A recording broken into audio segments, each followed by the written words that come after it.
This is the Aftermarket Radio Network.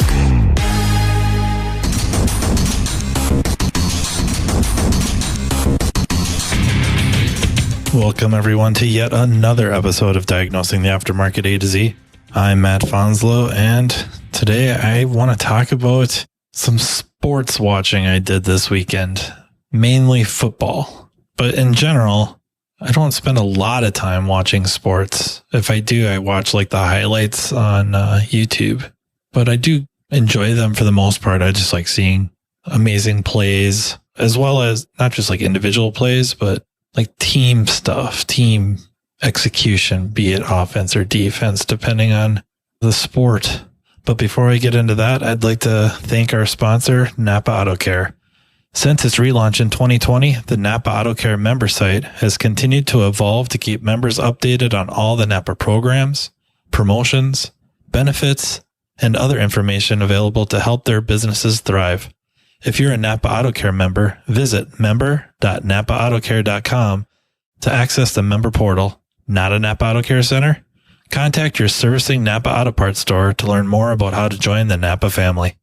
So yeah, this is kind of a by the seat of my pants type thing where I was kind of marveling by some of the games I was watching. And it was Sunday, I was watching football, and I just feel like it relates to a lot of what we do day to day in a shop, and regardless of position within the shop. It doesn't matter what your charge is or what you're charged with doing during the day.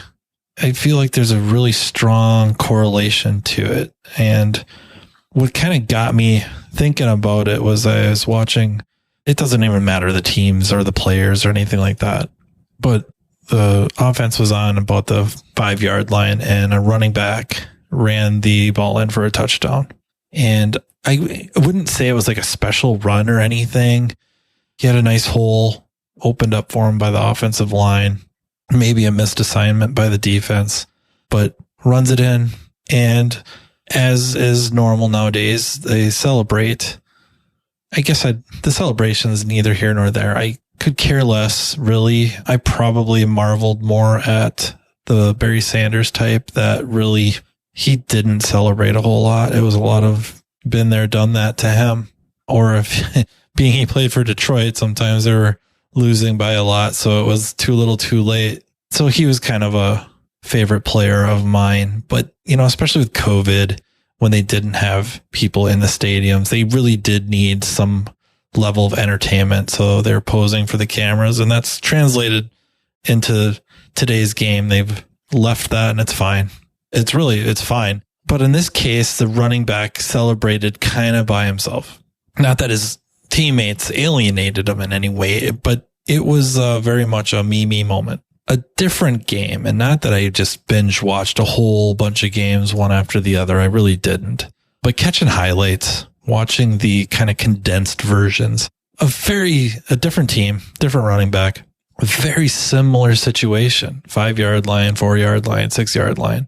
Beautiful hole opened up by the offensive line. Maybe again, missed assignment on the defense. Running back waltzes in really relatively unscathed. And he celebrates, but he hands the football off to his fullback to do the majority of the celebrating. And don't get me wrong, he was involved in the celebration, but it wasn't all about him.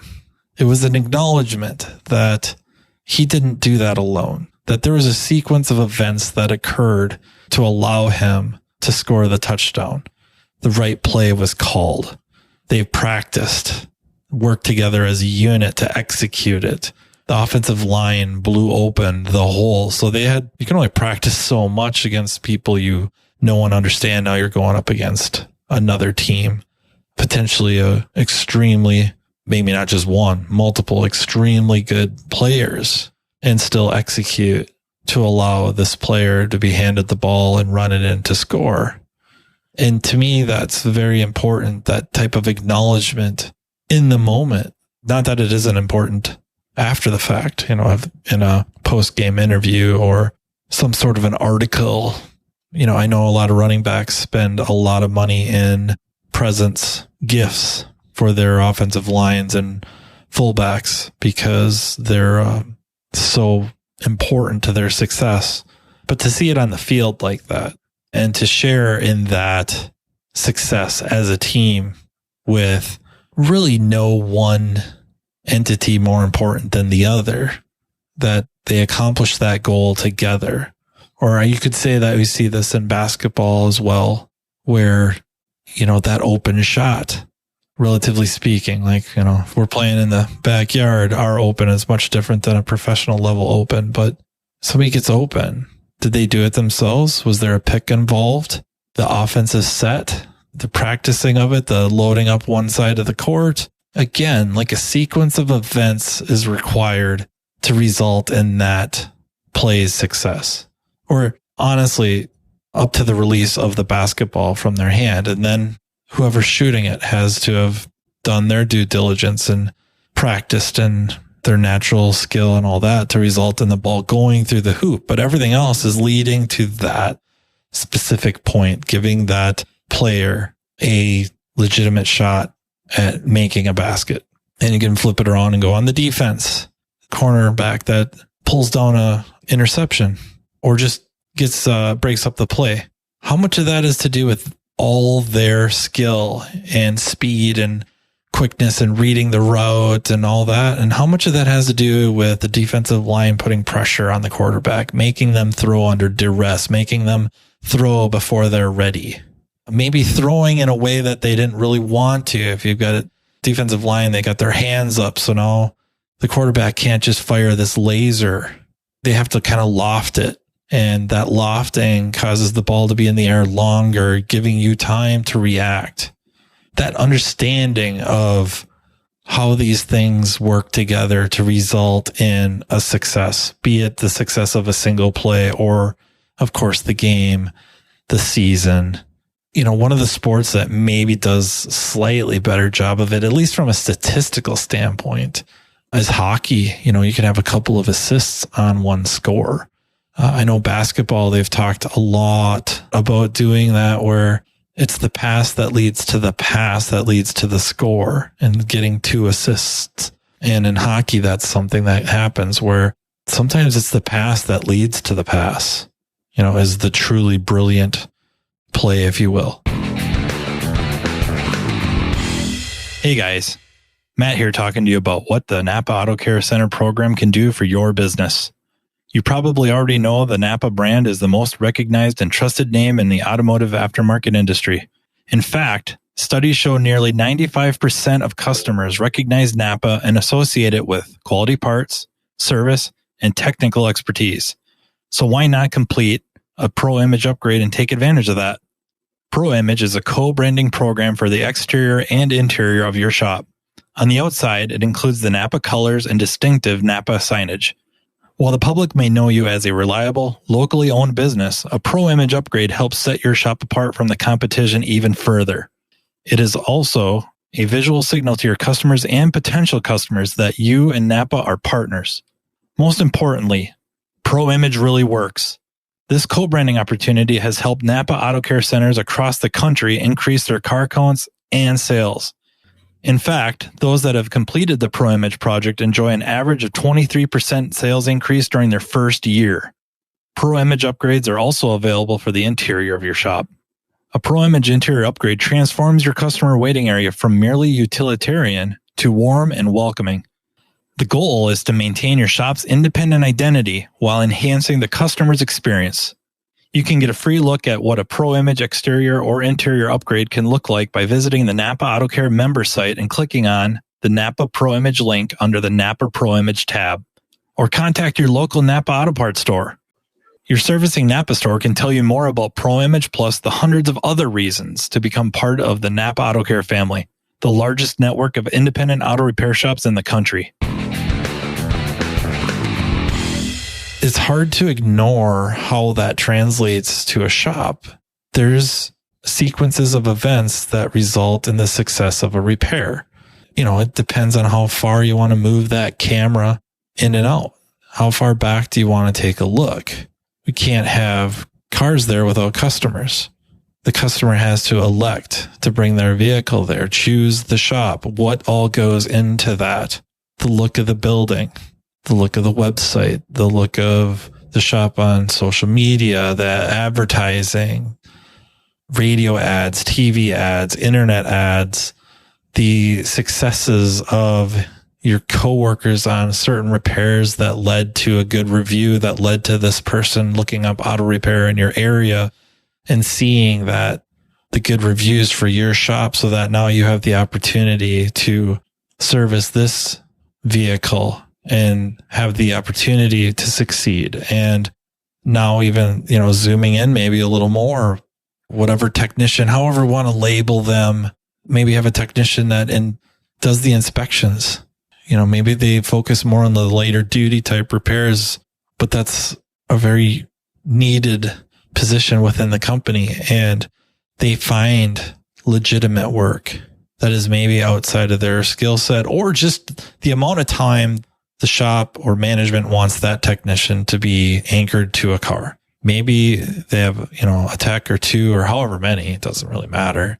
The idea is that they're moving through cars, that they aren't really anchored down for hours on one vehicle, that the idea is for them to do their inspections, do a couple of services or repairs, and then move on to the next and move on to the next and move on to the next, and get consistent inspections, consistent findings, because their inspections are good. And depending on how the inspections are done, I would say most shops now really should be graduating to digital vehicle inspections one way or another. I mean, however you do that, whether it's setting up Google Drives and they're taking photos with their phones, or a shop phone, shop tablet, or you have dedicated DVI type system, or it's part of your shop management system. That is something being done. And because of what they're finding and how they're documenting it, more than just green, yellow, red, it's red with a story, an explanation, photos, video, making the job of the service advisor and or customer service representative, whoever you deals with the clients, or both, making their job easy. And now that gets sold. So you have the skill of the service advisor. You have how quickly this happens. It's the skill and the training of that service advisor, that customer service representative, the fluidity to which the shop management system works to allow that estimate to be generated rather quickly and accurately, and then the system to get that information to the client, and how easy it is for them to access it and look at these results and process the estimates and how much it's going to cost, or what things are prioritized in a certain way that they can't afford all of it at once. They can make selections, and how quickly that gets relayed back. And then the whole parts system, the parts distribution system of getting the parts there rapidly, allowing you or a coworker or both of you to perform whatever services, and having the facility to do it efficiently and productively, which kind of sounds like one and the same, but I don't think technically they are. That it allows success on really multiple levels. If you know where I'm going with this, that it can be done productively and efficiently, so that you can, depending on how everyone's pay structures and pay schemes, if you will, to maximize your profit on it as a employee, the shop's profit on it, and the client gets a properly serviced vehicle that was accurately inspected or diagnosed and estimated, right? The price given, and when it was said it would be done, as what we accomplished, and maybe it ended up a little bit less money and done sooner. And that isn't a pitch for under promise, over deliver. It might be a subject for a different podcast. That all these systems work together. Is the environment in the back such that people are willing to help each other out because they're not punished for leaving their job or task or whatever they're doing on their vehicle to come over and lend a hand?